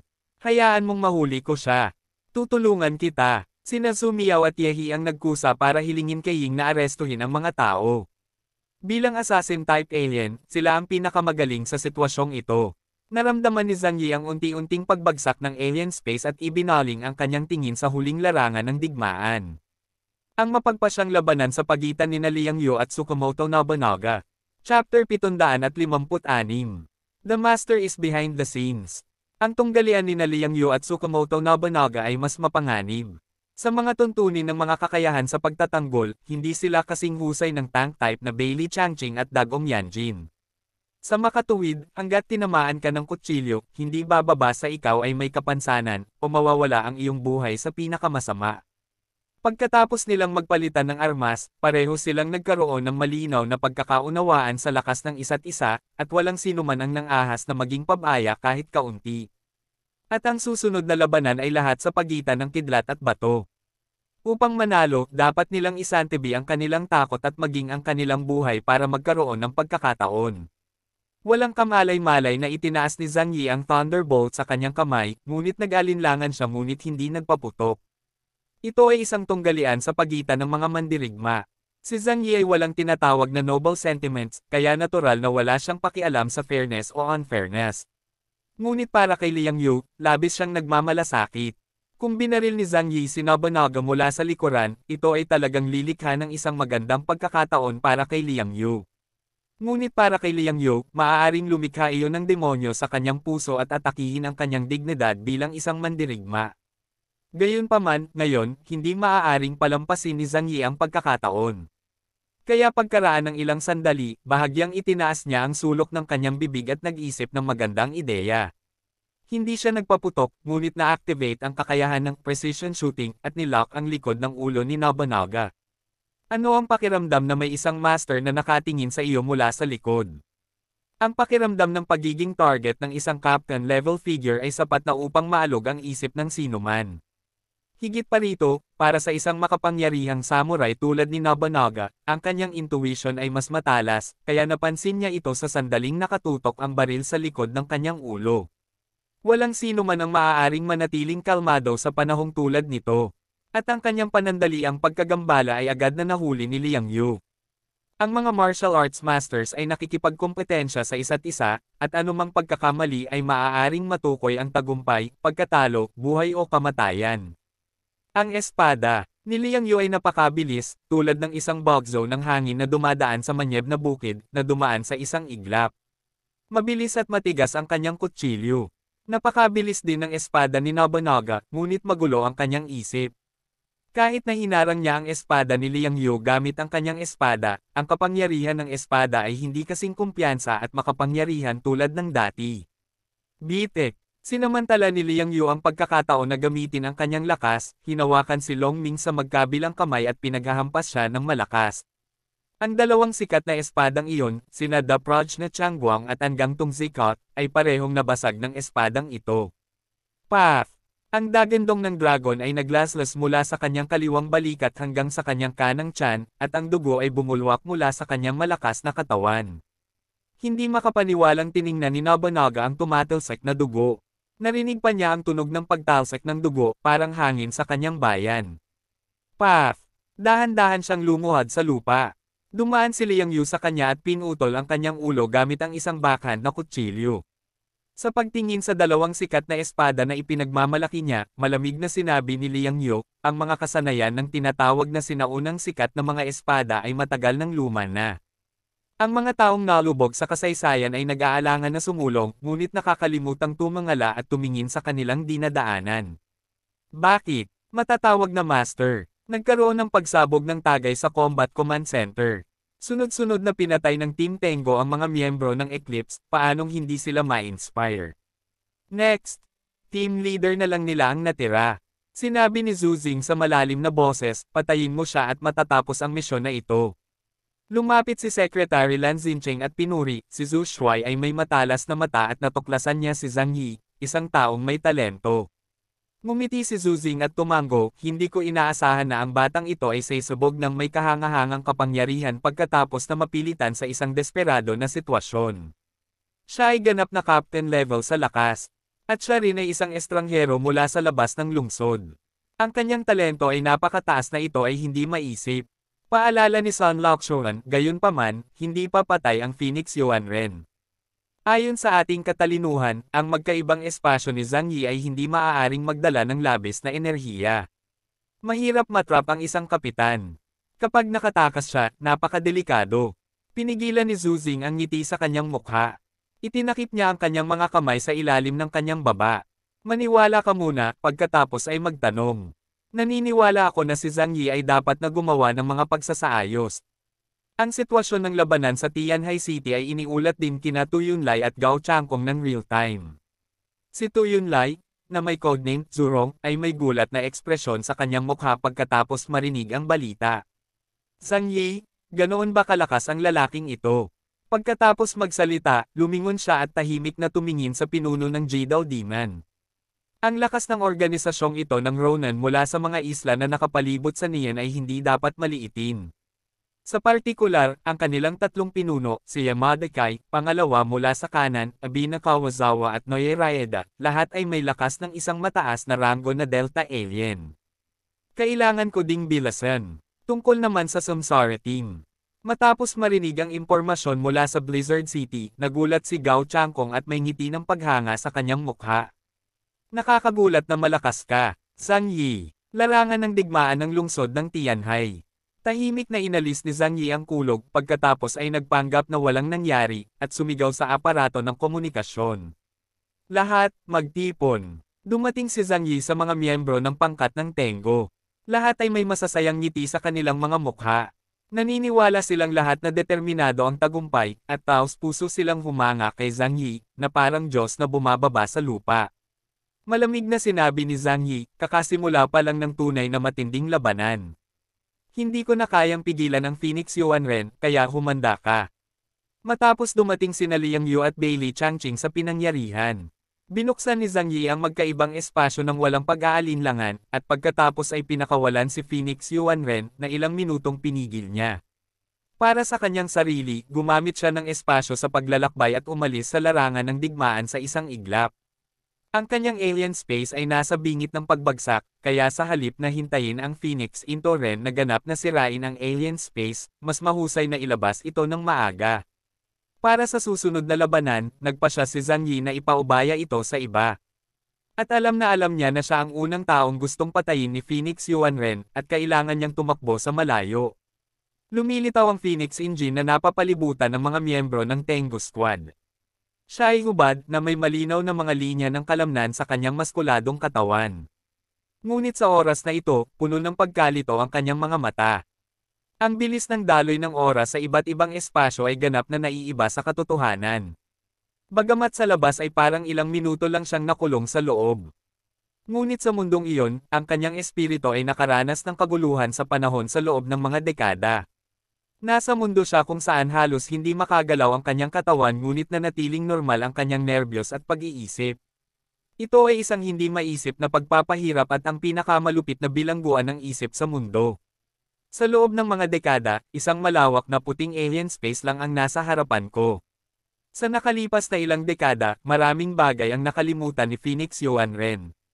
Gayunpaman, ang kanyang paghahangad ay hindi pangkaraniwan kung tutuusin. Ang proseso ng pag-angkop sa apoy ng Phoenix ay nagdulot sa kanya ng libu-libong pagkamatay, na matagal nang naging bakal ang kanyang kalooban. Ako si Phoenix Energy, ang team leader ng Eclipse Moon. Kinuha ko ang Central Plains ng Washo Kingdom upang magbigay ng matabang lupa para mabuhay ang landing faction sa Apocalypse. Sa kanyang mga mata, unti-unting nawala ang pagkalito. Gusto kong pumatay ng lalaking nagngangalang Zhang Yi. Unti-unting bumalik sa kasalukuyan ang kamalayan ni Phoenix Yuanren. Para sa kanya, dekada na ang nakalipas. Marami siyang nakalimutan, ngunit hindi niya nakakalimutan ang kanyang gagawin. Patayin mo siya. Galit na umungal si Bailey Changqing at nanguna upang sumulong. Malapit na sumunod si Liang Yu na may hawak na mahabang kutsilyo. Sa tabi ni Yang Zengxen, isang malaking asol na pating ang lumutang sa lupa ng labis na masunurin, ang mga mata nito ay puno ng paghanga sa kanya. Go! Kenot, patayin mo siya. Utos ni Yang Zengxen. Oo, Zengxen. Ikaw ang aking ilaw ng pag-asa, ang aking apoy ng pagnanasa, ang aking orihinal na kasalanan, at ang aking kaluluwa. Para sa iyo, ibibigay ko ang lahat, pati na ang aking buhay. Magalang na sabi ni Kenot. Chapter 757. Angel of the Seer. Tuwang-tuwang sumugod si Kenot patungo sa Phoenix Yuanren. Hanggat ito ay isang bagay na ipinagagawa sa kanya ni Yang Zengxen, siya ay mapupuno ng kagalakan. Kung wala ka man lang determinasyon na mamatay para sa babaeng mahal mo, bakit mo sasabihing mahal mo siya? Si Yang Zengxen ay may malamig na ekspresyon sa kanyang mukha. Ngunit ang kanyang mga kakayahan ay ganito, at wala siyang pagpipilian kundi ang umangkop. Sina Bailey Changqing, Liang Yu, at Kenneth, ang tatlong Deputy Captain Level Combat Forces ay pinalibutan at napatay ang isang tao mula sa Phoenix Academy. Ang iba ay nagkukumpulan sa paligid. Kahit na gusto nilang tumulong, napakalaki ng antas ng agwat at limitado ang kapangyarihan na kanilang maibibigay. Sa oras na ito, ano ang ginagawa ni Zhang Yi? ang kapitan. Sumandal siya sa likod ng isang abandonadong lalagyan, tahimik na kumuha ng sigarilyo sa bulsa at sinindihan. Sa susunod na labanan, ang mga kakayahan na maaari niyang ibigay ay limitado. Dahil ang magkaibang espasyo ay nasa bingit ng pagbagsak sa oras na ito, hindi na niya kayang labanan ang Phoenix Inan sa frontal battlefield. Dapat siyang umalis, kung hindi ay papatayin siya ng Phoenix Inner Ren sa lahat ng paraan. May ilang tao sa tabi niya. Sina Uncle Yu, Fatty Shu at Xiaohong ang nagsanay sa kanila. Ang naunang pangkat ng pirata ay tuluyan na nilang nilipol. Gayunpaman, bilang resulta, ang natitirang lakas ng labanan ng Tianhai City ay medyo humina, at ang lakas ng labanan ng base ay nagdusa ng maraming casualty. Tiningnan ni Xiaohong Lian ang gintong tasa sa kamay ni Zhang Yi at iniunat ang kanyang kamay kay Zhang Yi, bigyan mo ako ng isa. Sumulyap si Zhang Yi sa kanya at ibinato ang isa. Ilang lalaki at isang babae, na medyo pagod, ay nagpahinga saglit sa larangan ng digmaan. Umalis ka na, kaya ba nila? Nagbuga si Xiaohong Lian ng puting usok mula sa kanyang matingkad na pulang labi at nagtanong. Kailangan din niyang ubusin ang isang malaking halaga ng enerhiya upang makatakas mula sa aking iba't ibang espasyo. Mahinang sabi ni Zhang Yi. Sa loob lamang ng 10 minuto, nakaranas ng hindi mabilang na pagkamatay si Phoenix Yuan Ren. At kinakain ng bawat kamatayan ng kanyang diwa. Kahit na siya ang naging dahilan upang halos gumuho ang alien space ni Zhang Yi, siya mismo ay wala na sa parehong estado noong siya ay nasa kanyang peak. Magsasama-sama si Bailey Changqing at ang iba pa para harapin siya, kaya hindi dapat magkaroon ng malaking problema. Sabi ni Zhang Yi. Ngunit nang matapos siyang magsalita ay may nakakabinging dagandong sa kanyang likuran. Boom! Isang malaking anino ang lumitaw sa itaas ng ilang tao, at pagkatapos ay isang malaking bagay ang tumama sa hindi kalayuan sa kanila. Iyon ang katawan ni Kenot. Ang pagkakatawang tao ng malaking asul na piping ay dumurog sa isang nakakatakot na malalim na hukay sa lupa. Lumipad ang yelo, nyebe at putik, na tumalsik sa maraming tao. Hindi napigilan ni Xing Tia na sabihin, mukhang hindi ganoon ka-optimistiko ang sitwasyon. Huminga ng malalim si Zhang Yi, inalis ang alikabok sa kanyang katawan, at maingat na tiningnan ang lalagyan sa sitwasyon ng labanan. Sa larangan ng digmaan, isang rumaragasang bagyo ang nag-iipon, at nakita niya ang isang pulang figure na dumaan sa larangan ng digmaan na parang phoenix. Ito ay masama. Huminga ng malalim si Zhang Yi, muling umangat ang kanyang puso. Bagamat ang kapangyarihan ni Phoenix Inner ay lubhang pinahina niya. Pero hindi ibig sabihin na matatalo siya ng tatlo ni Liang Yu. Dahil ang tatlong taong ito ay nagkaroon din ng malubhang pinsala. Sa larangan ng digmaan, ang Phoenix Academy rin ay tumawa ng malakas. Wala na ang kanyang team at halos lahat ay namatay sa labanan, kaya gusto niyang patayin ang lahat ng miyembro ng Tengu Squad. Hindi pa ako natatalo. Hanggat nabubuhay ako, kaya kung magsimulang muli. Hindi matatalo ang Eclipse. Ang ibabaw ng katawan ni Phoenix Yuan Ren ay nag-aapoy sa pulang apoy, na mga karmic na apoy na kahit na ang mga estranghero ay hindi nang ahas hawakan. Kapag ito ay nahawahan na, ito ay magiging mahirap iwaksi gaya ng tarsal maggots, at maaari lamang mabawi sa pamamagitan ng paggamit ng mga supernatural na kapangyarihan. Sina Bailey Changqing at Liang Yu ay nag-away hanggang sa punto ng kabaliwan. Alam nila na hindi sila maaaring umatras. Ito na ang huling laban. Maraming iba pang larangan ng digmaan ang binibigyang pansin din ang mga resulta dito. Tumingin si Zhang Yi sa baliw na si Phoenix Yuan Ren, at walang malay na gustong ilabas si Lei Shu at bigyan siya ng isang shot. Ngunit nang maisip niya na ang taong pinakakinaiinisan ni Phoenix Yuan Ren ay tiyak na siya mismo, binitawan niya ang ideya. So what if I kill him? Maaari pa siyang mabuhay muli. We still have to find a chance to seal him. Tiningnan ni Zhang Yi ang oras. 37 minuto ang lumipas mula nang magsimula ang labanan. Hindi dumating ang suportang ipinangako ni Gao Changkong. Gusto niya akong mamatay tapos pumunta dito para kunin, di ba? Isang panunuya ang lumitaw sa sulok ng bibig ni Zhang Yi. Si Gao Changkong ay tila napaka-perpektong karakter. Siya ay nagmula sa isang mahirap na background at may perpektong personalidad. Ngunit hindi siya kailanman nagtiwala sa ganoong tao. Dahil walang taong perpekto. Kung meron talaga, dapat disguised. At ang isang karakter na palaging maaaring magpanggap na isang perpektong katauhan ay dapat na mas malupit kaysa sa mga ordinaryong tao. Gustong gamitin ako ng Blizzard City para pigilin siya. Bakit ayaw niya akong mamatay? Kung gayon, kailangang bigyan siya ng Blizzard City ng kredito para sa pagtanggal ng Eclipse. Kung tutuusin, kailangan ng Blizzard City ng monumento para maging idolo sa puso ng mga tao. Isinuko ni Zhang Yi ang kanyang plano na maghintay ng suporta. Sinabi niya sa matalinong sistema, muling i-connecta ang Blizzard City. Roger yan. Muling ikinonekta ang channel ng komunikasyon. Hindi nagtitiwala si Zhang Yi sa punong tanggapan dahil maaaring may mga undercover na ahente doon. Gayunpaman, kung ang iba ay hindi ginagawang madali para sa kanya, hindi rin niya ito magagawang madali para sa iba.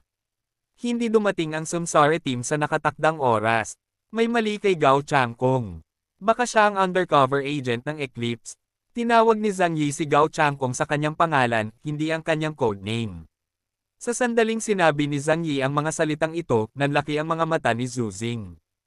Ang ibig mong sabihin, Gao Changkong, ang kapitan ng aming pangkat ng investigasyon ay isang undercover na ahente ng Eclipse. Nagsalubong ang kanyang mga kilay.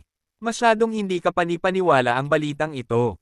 Ano ang pagkakakilanlan ng kapitan ng investigasyon?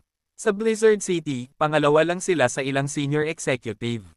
At ang Eclipse Moon ay isang maliit na organisasyong Ronin sa Nian. Anong dahilan niya para magtaksil? Mahinahong sinabi ni Zhang Yi, ang bakal na batas ng pangkat ng investigasyon ay ang konsepto ng oras. Nangako ito ng kalahating oras, ngunit huli na. Isa lang ang dahilan. Nakipagsabuatan sila sa Eclipse at umaasa na mamamatay tayo. Hindi sigurado si Zhang Yi kung talagang nagtaksil si Gao Changkong. Ito ay hula lamang. Ngunit isang bagay ang mahihinuha, inaasahan ni Gao Changkong ang pagkamatay ni Zhang Yi. Kaya't wala siyang pakialam na magtapon ng maruming tubig kay Gao Changkong. Mahinahong sinabi ni Zhu Xing, mag-iimbestiga tayo. Makikipag-ugnayan ako kaagad sa Samsara team. Zhang Yi, ang natitirang kalaban ay si Phoenix Yuanren. Hanggat papatayin mo siya, matatapos ang misyon. Tandaan, anuman ang kailangan. Isinara ni Zhang Yi ang komunikasyon at isang mapanuksong ngiti ang lumitaw sa gilid ng kanyang bibig.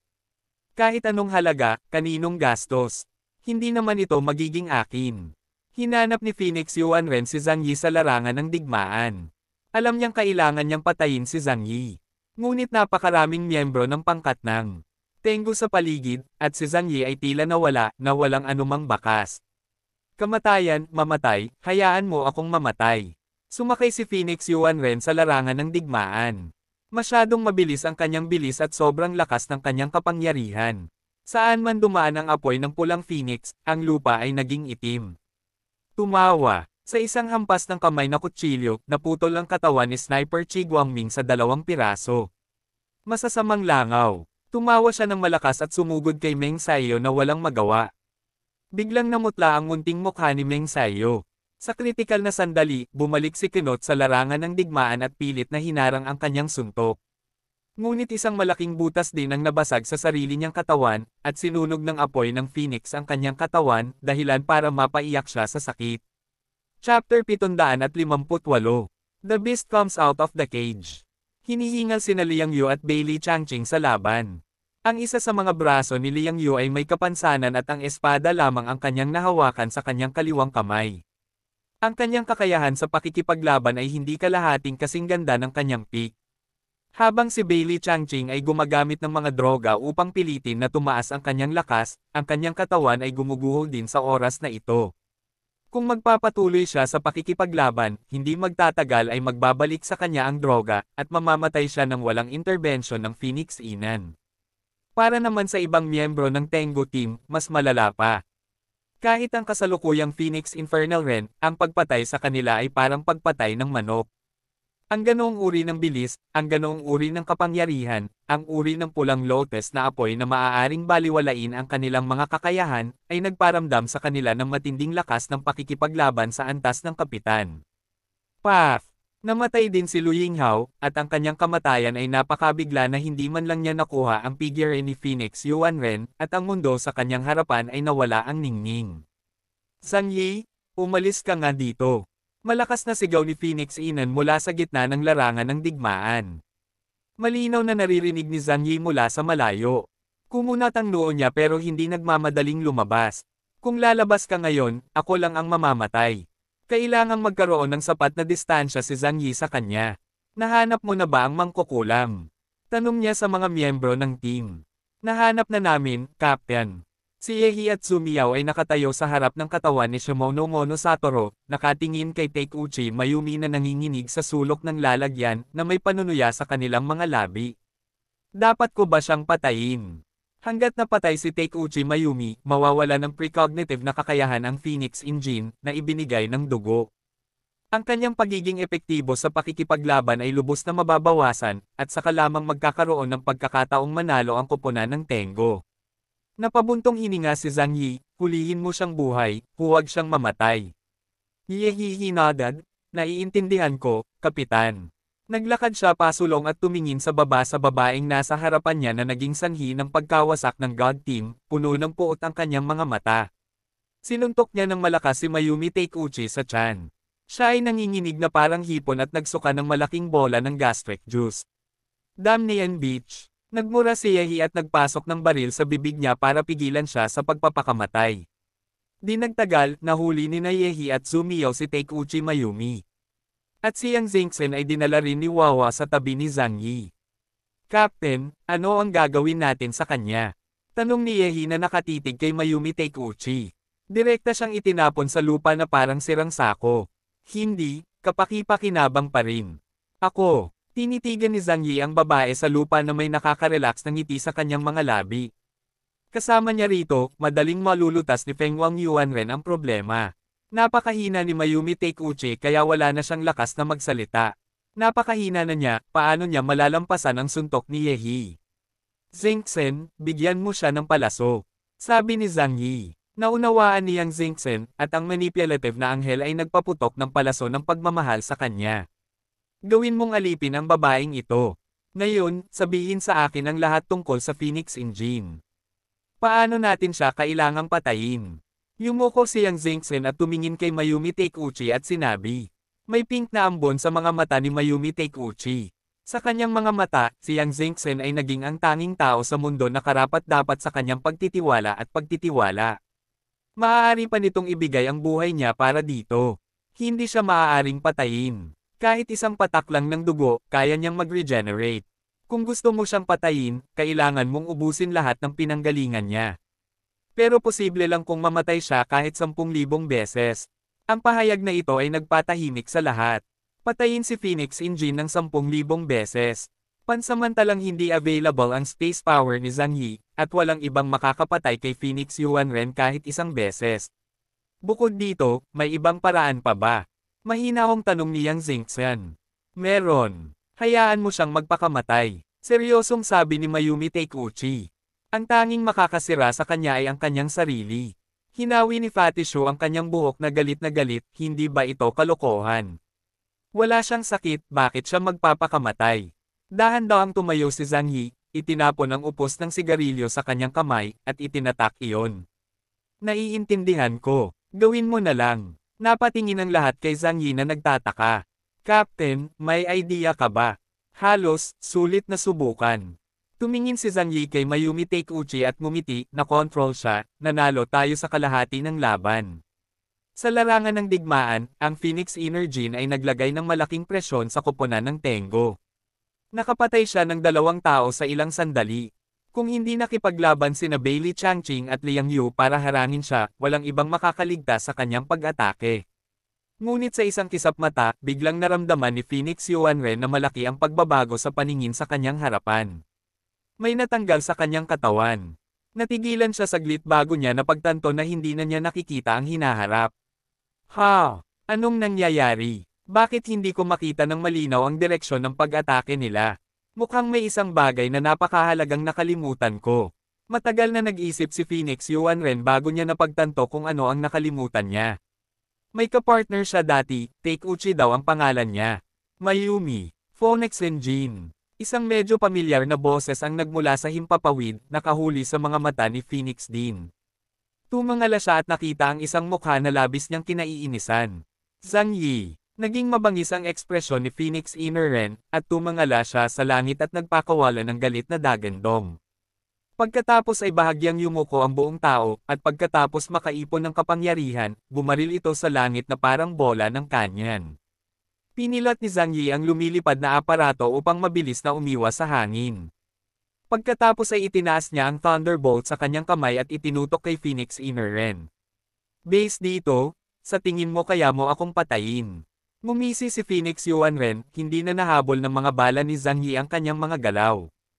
Pagkalapag niya, muli siyang tumayo at gustong patayin si Zhang Yi. Ngunit matapos ang isang nakakabinging putok ng baril, ay dumaan sa himpapawid, ang katawan ni Phoenix Yuan Ren ay napasok ng isang malaking puwersa, at ang buong tao ay nahulog sa lupa. Bago siya namatay, hindi niya pa rin maisip kung paano siya sinaktan ni Zhang Yi. Nakatayo si Zhang Yi sa hangin, na may mga dagwang guhit na umaagos sa kanyang katawan. Pinagpala siya ng blood grant ni Taikuchi Mayumi sa oras na ito. Nakikita niya ang kinabukasan ni Phoenix Engine sa loob ng 5 segundo, at maaari niyang husgahan ng maaga ang kanyang posisyon para umatake. Si Phoenix Energy ay namatay, ang kanyang katawan ay mabilis na nag-aapoy bilang paghahanda sa kanyang susunod na muling pagsilang. Sinamantala ng mga miyembro ng Tengu Team ang pagkakataong ito at mabilis na sumugod, at pagkatapos ay kinuha ang mga espesyal na spray gun sa kanilang katawan. Nagsimulang mag-spray ang puting usok sa kanyang katawan. Iyon ay likidong nitrogen na maaaring mabilis na bawasan ang temperatura sa higit sa 100 degrees sa ibaba ng zero, at maaari ring i-lock ang estado ng mga cell. Ito ang paraan na ginawa ng koponan ng Tengu upang harapin ang Phoenix Engine. Hanggat nakablock ang kanyang mga cell, maaari siyang mapunta sa hangganan sa pagitan ng buhay at kamatayan, at hindi na muling mabuhay. Sa ilalim ng epekto ng paglamig ng malaking halaga ng likidong nitrogen, ang katawan ni Phoenix Yuan Ren ay nagyelo at naging isang puting iskultura ng yelo. Chapter 750. Disqualification in the World. Ang Phoenix Inner Ren ay naging isang ice sculpture, ngunit bago makahinga ng maluwag ang lahat, isang naglalagablab na pulang apoy ang bumangon at natunaw ang nakapalibot na mga kristal na yelo. Ang Phoenix Inner Ren ay muling isinilang mula sa abo, at nabigo ang kanyang ideya ng paggamit ng pagyayelo para aisil siya. Hindi bale, ilang beses na lang. Si Zhang Yi ay hindi nataranta. Binigyan siya ng blood grant ng kakayahang hulaan ang hinaharap. Kahit na walang basbas ng space power, kaya niyang patayin ang Phoenix Inner. Sa sandaling siya ay nabuhay na maguli, muling kinarga ni Zhang Yi ang bala at binaril sa ibang direksyon. Pagkatapos niyang hilahin ang gatilyo, lumipad doon si Phonexen. Nandoon si Mayumi Taikuchi. Bumangga ang bala sa kanyang mabilis na gumagalaw na katawan sa ere, parang sinasadya ni Phoenix Inan ang bala. At nagkawatak-watek na naman ang kanyang katawan. Tawa pa rin ng tawa si Phoenix Inan Ren bago siya namatay. Hindi mo ako mapapatay, hindi mo ako mapapatay. Walang pakialam na tumingin si Zhang Yi sa bumabagsak niyang katawan. Hindi kita kayang patayin, pero kaya mo. Mabilis na lumipad si Wawa mula sa malayo, karga-karga sina Yang Zengxen at Taikuchi Mayumi sa likod nito. Ang anghel ng pagnanasa sa likod ni Yang Zengxen ay itinaas ang kanyang busog at palaso, at isang itim na palaso ng puot ay nakatutok kay Feng Wang Yuan Ren. Kailangan mong barilin siya sa sandaling muling ihubog niya ang kanyang katawan. Seryosong paalala ni Mayumi Taikuchi. Salamat, ngumiti si Yang Zengxen. Saktong tinutukan niya, at sa sandaling muling hinubog ni Phoenix Inan Ren ang kanyang katawan, ang palaso ng puot ay tumagos sa kanyang malakas na dibdib. Hate yourself, Phoenix Engine. Nabuhay na maguli si Phoenix Inan Ren nang maramdaman niyang may tumama sa kanyang dibdib. Walang nararamdamang sakit, ngunit hindi maipaliwanag na naramdaman niya ang matinding krisis. Isang hindi mapigil na pakiramdam ng pagkamuhi sa sarili ang bumalot mula sa pinakamalalim na bahagi ng kanyang puso. Nanlaki ang kanyang mga mata, at ibinaba ang kanyang ulo at nagtatakang tumingin sa kanyang dibdib. Walang mga sugat, ngunit ang kanyang puso ay nakaramdam ng sobrang sakit. Naisip niya ang kanyang buhay. Siya ay ipinanganak na masamang tao mula noong siya ay bata pa. Gusto niya ang karahasan at kalupitan.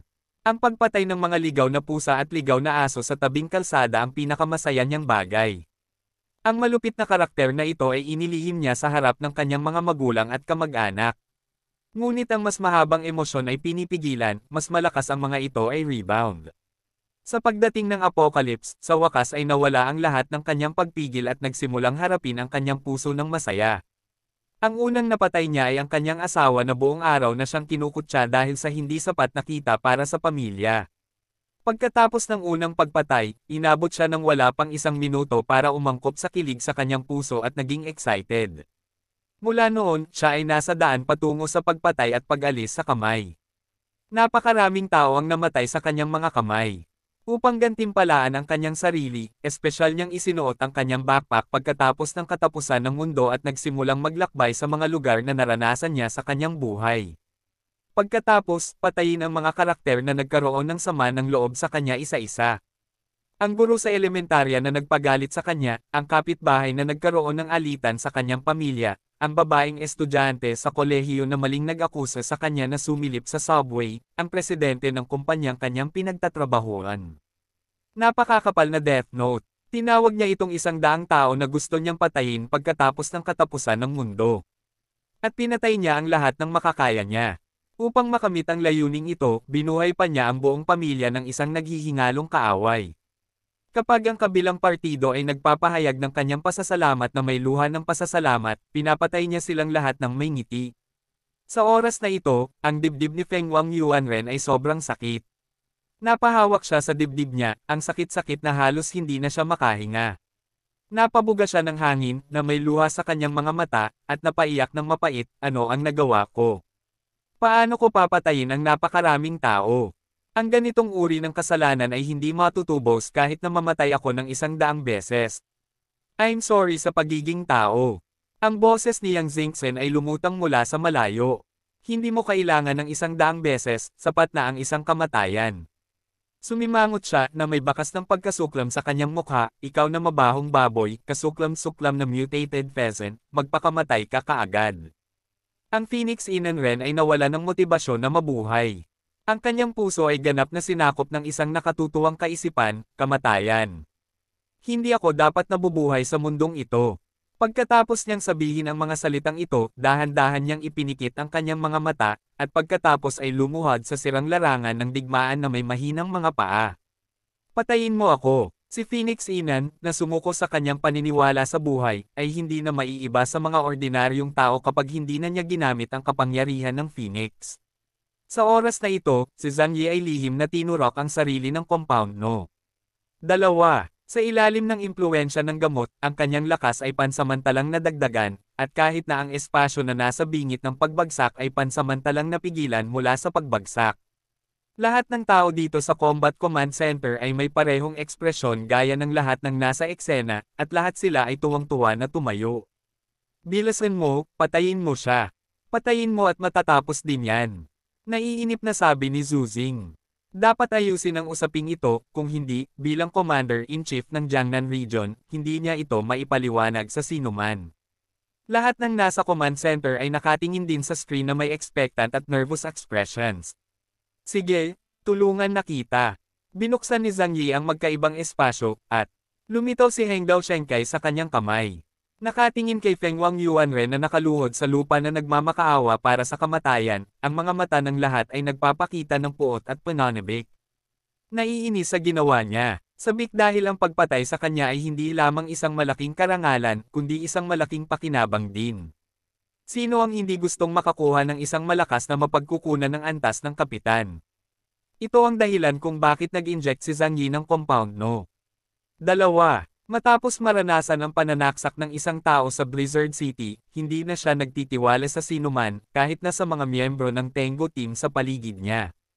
May mga pagkakaiba sa katayuan sa pagitan ng mga taong ito at sa kanya. Ngayong natapos na ang misyon ng pagkubkob at pagsugpo sa Eclipse Moon, nawala na sila ng batayan para sa pagtutulungan. Sa makatuwid, kinailangan ni Zhang Yi na mag-ingat sa kanilang pagnanakaw sa pinanggalingan ni Phoenix Yuan Ren. Pero buti na lang at hindi rin bobo ang ibang tao. Bagamat nais nilang makuha ang pinagmula ng Phoenix Inner Ren, hindi sila gagawa ng aksyon sa oras na ito. Kung tutuusin, ang lakas ni Zhang Yi.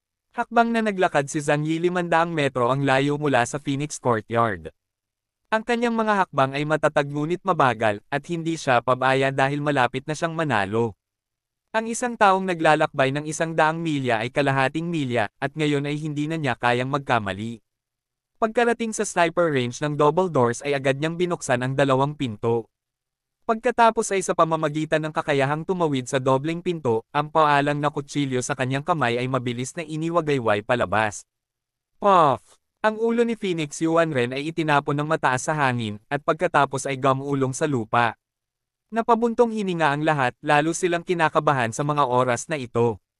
Matapos maghintay si Zhang Yi ng higit sa 10 segundo, bumalik siya kay Yang Zhengzhen at sinabing, maaari ko bang tanungin ang niya na babaeng iyon kung paano makumpirma na patay na siya? Tumingin si Yang Zhengzhen kay Mayumi Takeuchi. Si Mayumi Takeuchi, na naging tapat niyang aso, ay tapat na nagsabi, ang kanyang kakayahan, kawalang kamatayan, ay magiging aktibo sa sandali ng kamatayan. At ngayon na hindi siya nabuhay muli, nangangahulugan ito na hindi niya ginamit ang kakayahan at talagang patay na. Saglit na nag-isip si Zhang Yi, inilabas ang likidong nitrogen na baril, pinalamig ang katawan ni Feng Wang Yuanren, at pagkatapos ay binaril ito sa pira-piraso. Matapos ang ilang minutong paghihintay, nakumpirma na talagang patay na si Phoenix Infernal Ren. Walang mga sorpresa, at medyo nadismaya pa si Zhang Yi. Napaisip pa siya sa sarili niya, I'm so steady, if you don't make some changes, hindi ba ako magmumukhang tanga? Ang eksenang ito ay mukhang medyo may bahid, kaya't ang iba sa pangkat ng Tengo ay naging medyo naiinip. Kahit na ang pagiging mas matatag ay hindi isang masamang bagay. Pero medyo steady ang captain nila, diba? Chapter 760. The End of the Eclipse. Kahit anong mangyari, patay na si Phoenix Infernal. Ipinapahayag din nito na naging matagumpay ang labanan ng Blizzard City laban sa Eclipse. Nagkaroon ng isang pagsabog ng mabangis na tagay. Napaluha ang lahat ng miyembro ng pangkat ng Tengo, at tuwang-tuwa silang tumangala sa langit at sumisigaw na parang umiiyak at tumatawa. Matagal na nila itong pinipigilan para sa sandaling ito. Ito rin ay naglagay sa kanila sa ilalim ng labis na presyon. Ang Combat Command Center ay sumambulat din sa nasasabik na tagay. Si Zhu Xing, na palaging mukhang seryoso tuwing weekday, ay nagpakita ng nakaka-relax na ngiti at ligtas na naupo sa upuan. Ang batang ito, Zhang Yi, sa wakas ay hindi ako binaygo. Inayos ng bantay sa likod niya, si Sun Luxuan, ang kanyang lumang salamin, na walang imak na ekspresyon sa kanyang mukha, at napaisip, sa simula pa lang ay hindi mo inaasahan na ganito ang ugali niya, tama. Nilinggan niya ang malaking screen. Kinuha ni Zhang Yi ang ulo ni Phoenix Yuanren. Hindi napigilan ni Sun Luxuan na ngumiti, at tumango ng palihim. Ang batang ito ay talagang isang magandang prospect. Ang kanyang potensyal ay maaaring mas malaki kaysa sa ilang mga kapitan ng investigasyon sa Blizzard City. Nakangiting lumapit si Lan Xincheng kay Zhu Xing, yumuko ang kanyang baywang at bumati, binabati kita, Commander Zhu. Sa iyong pamumuno, matagumpay na nilipol ng rehiyon ng Jiangnan ang sumasalakay na mga kaaway, na nagpapakita ng dakilang lakas ng ating Jiangnan region. Naniniwala ako na pagkatapos ng labanang ito, tiyak na mapipigilan nito ang mga kabataan sa ibang mga lugar at maiiwasan silang magkaroon ng anumang paghamak sa Jiangnan region. Si Zhu Xing ay nasa mabuting kalagayan sa oras na ito. Ang pagdinig sa mga salita ni Lan Xincheng ay nagpaginhawa sa kanya. Ngunit hindi pa siya nahuhulog sa punto ng pagmamataas at kasiyahan. Bigla siyang may naisip, may sinabi lang sa akin si Zhang Yi. Sinabi niya na si Gao Changkong ay isang undercover agent sa Blizzard City.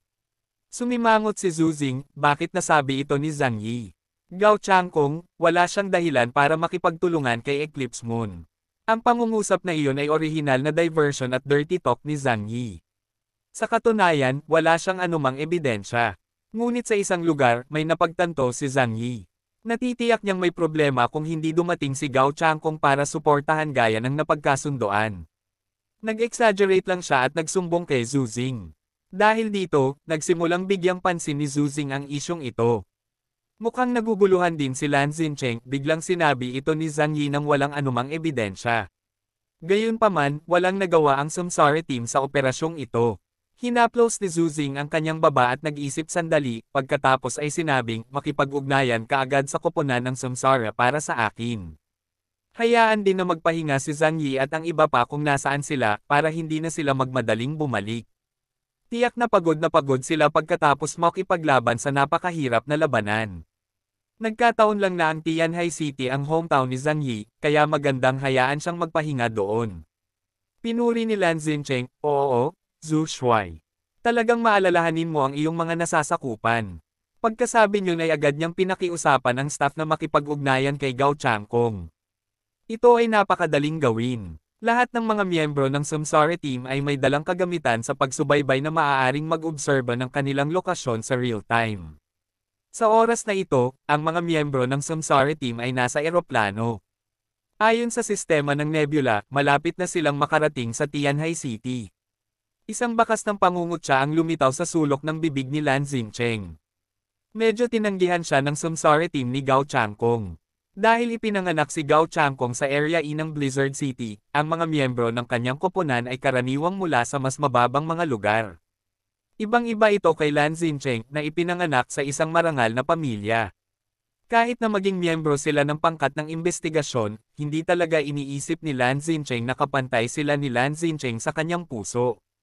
Nagmumula ito sa pagmamataas ng klase. Ngunit sa pagkakataong ito, nang makitang ang Samsara team ni Gao Changkong ay nabigo na gumawa ng anuman at tiyak na matatalo kapag sila ay bumalik, si Lan Xincheng ay natural na nakaramdam ng kaunting biro sa kanyang puso. Naisip pa niya kung paano libakin si Gao Changkong pagkatapos niyang bumalik sa Blizzard City. Hindi nagtagal, ang komunikasyon ay konektado. Personal na kinausap ni Zhu Xing si Gao Changkong. Hoy, Will King. Hindi mo kailangang pumunta sa Tianhai City. Bumalik ka sa Blizzard City.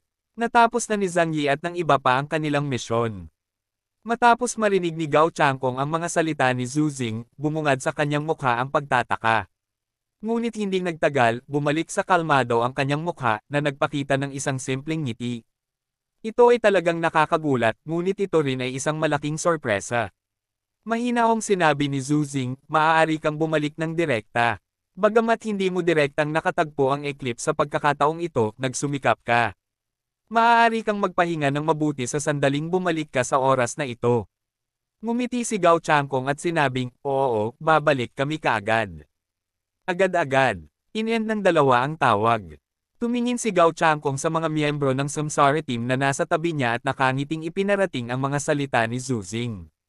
Lahat ay may pagtataka. Naningkit ang mga mata ni Jia Shen. Ang estranghero na iyon mula sa labas ng lungsod, siya talaga ang pumatay kay Phoenix Yuan Ren. Ganoon ba siya kalakas? Ngumiti si Gao Changkong at tumango. Lahat tayo ay nalinlang niya. Ang lalaking iyon ay nagtago ng malalim na maging ang buong rehiyon ng Jiangnan ay pinananatili niya sa dilim. Kung hindi nakipagsanib puwersa si Eclipse sa mga pirata ng Tianlong, baka hindi ko mapuwersa ang kanyang tunay na lakas. Hoy, nakakatakot talaga. Binuksan ni Gao Changkong ang communicator at sinubukang kontakan si Zhang Yi. Kailangan kong batiin siya ng maayos. Sa oras na ito, hawak ni Zhang Yi ang ulo ni Feng Wang Yuan Ren. Ang pinanggalingan ay mabilis na mawawala sa pagkamatay ng estranghero, kaya dapat niyang makuha ito sa lalong madaling panahon. At sa kanyang kasalukuyang estado, kahit na makuha niya ang asensya ng Phoenix Academy Ren, walang magiging masamang pisikal na reaksyon. Kaya't sinimulan niya ang proseso ng pagsipsip ng direkta sa harap ng lahat. Dapat niyang mabawi ang kanyang lakas sa lalong madaling panahon. Hindi malinaw kung sino ang nunal sa Blizzard City. Ngayong inalis na niya ang Eclipse, walang halaga para sa maraming tao sa Blizzard City, at maaaring atakihin sila ng mga sneak attack. Sa oras na ito, ang kahilingan ng tawag ni Gao Changkong ay nagmula sa tagapagbalita. Biglang sumimangot si Zhang Yi. Matapos mag-isip sandali, kumonekta siya sa komunikasyon doon. Gulo, hari ng Chakravartin. Binabati kita, natapos mo na ang makabuluhang misyon na ito. Mula ngayon, magiging bayani ka na ng buong rehiyon ng Jiangnan. Habang sinisipsip ang kapangyarihan ng Phoenix Academy Ren, mahinahong tumugon si Zhang Yi, maling pangalan lang, hindi mahalaga sa akin. Matalim ang mata niya. Si Gao Changkong ay nasa listahan din ng kanyang hinala. Ikaw kasi, pero late ka. Nahuli si Gao Changkong ng 7 minuto, ngunit para sa isang kapitan ng pangkat ng investigasyon, hindi dapat magkaroon ng ganoong antas ng pagkakamali. Ngumiti si Gao Changkong. Hindi niya sinagot ang tanong, bagkus ay dahan-dahang tumingin sa labas ng bintana. Ang malalaking pader ng lungsod ng Blizzard ay nababalutan ng mga patong-patong na naghahati sa buong lungsod sa mga hierarchical na lugar. Sobrang hinahangaan kita. At least napatunayan natin na ang mga ordinaryong tao na tulad natin ay hindi mas masama kaysa sa kahit sinong tinatawag na maharlika, di ba?